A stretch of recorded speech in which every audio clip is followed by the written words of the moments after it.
In case you haven't heard, big changes are coming in October 2013. Big changes for a lot of people. The Affordable Care Act is expected to help increase access to health care. Health insurance exchanges will be an important part of that. Most people get health insurance through their employers, but people without this option will now be able to shop for health insurance on exchanges as an alternative to buying coverage directly from individual health insurers. Exchanges are new and easy to use, and they'll be open for business in October 2013, allowing consumers to shop for health plans that will begin on January 1st. Experts predict that by 2016, more than 25 million people will use exchanges to buy health insurance. So, what are exchanges? How do they work? How will things change? And why is this important? Let's talk about it. Think of an exchange as an online marketplace. It's a website where shoppers can research all their options and then buy health insurance. There are different types of exchanges. First, let's talk about a public exchange. The Affordable Care Act requires every state to offer an exchange to its residents. States have a few options. A state can choose to create and run its own exchange. If a state decides not to run its own exchange, residents of that state can shop on an exchange that will be run by the federal government. Or a state can partner with the federal government. In a partnership model, the state and federal government share responsibility for operating that state's exchange. No matter what each state decides to do, an exchange will be available to residents in every state.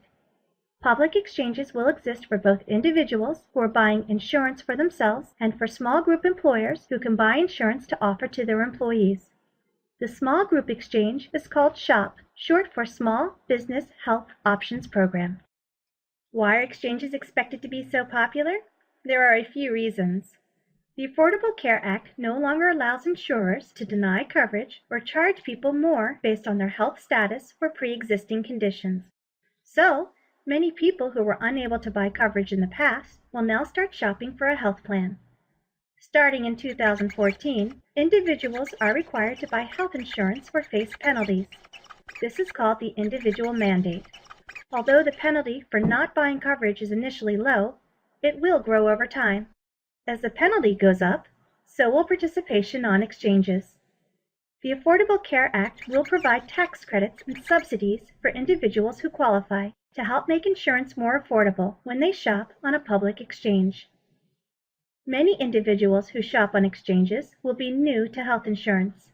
To help make shopping easier, health plans on a public exchange will be labeled Platinum, Gold, Silver, or Bronze. The metallic level helps shoppers understand the level of coverage a plan offers, how much they will need to pay, and what the plan pays. Platinum plans will have the lowest out-of-pocket cost for members, but the monthly premiums will generally be higher. Bronze plans, on the other hand, will have the highest out-of-pocket costs for members, but will typically feature lower monthly premiums. All plans on an exchange have to offer some core benefits, called essential health benefits, like preventive and wellness services, prescription drugs, and coverage for hospital stays. Public exchanges are designed to help shoppers choose a plan that fits their needs and their budget.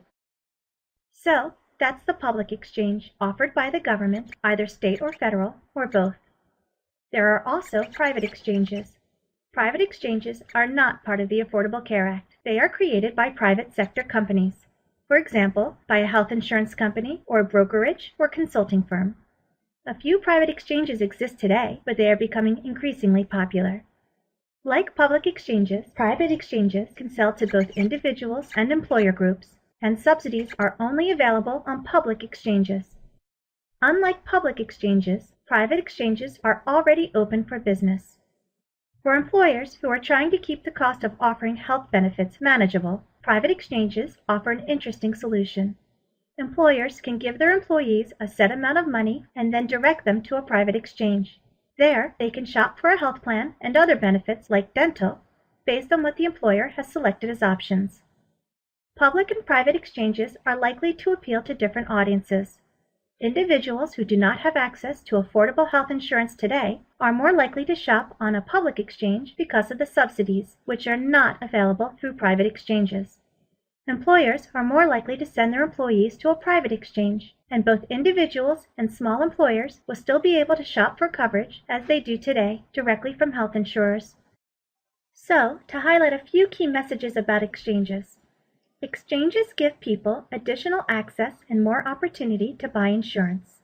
A public exchange may be run by the state or federal government, or by the state and federal government working together.